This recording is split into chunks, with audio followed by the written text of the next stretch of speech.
Like I said, character interactions are going to be really interesting to see where that goes. And yeah, I think it remains to be seen what else people will do. There's going to be some really cool stuff, I imagine. The interesting thing about the whole virtual reality thing is that it's in a place right now where it's not necessarily at a point where it should be widely commercially available. But what's being done right now is the groundwork, foundations to get it into something that can be very universally appealing.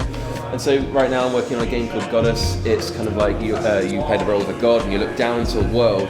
And the idea of having a lot of depth, being able to kind of see the clouds part over your eyes and being able to look down and really kind of have that selected perspective is something really appealing. And even the kind of dynamics of going from being a god to being a person in the world and being able to look around, being able to look up in the sky with your Oculus Rift or your VR headset and look at the clouds is something really exciting, something that can open up new genres and all sorts of stuff. Where the consumer's going to be in 5 years' time is always a difficult thing to calculate. All it takes is one small improvement in technology and suddenly we jump in leaps and bounds.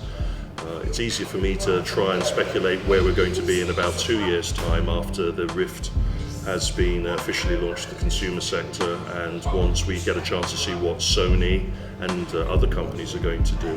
As was said at the Steam Dev Day back in January 2014, they feel that the technology in just 1 year will be of such a high order that we've never seen this kind of performance of virtual reality before.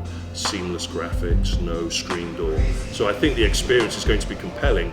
Whether we're experiencing it in games or experiencing it in a new form of genre is going to be the big question. Well, actually, I think virtual reality is much better for experimental art applications and sort of anything character-driven, where you have to interact with another character. I think it's really good for VR. So you're seated down, you just look at another person, and you can actually sort of interact with them. I think that's the best use of VR.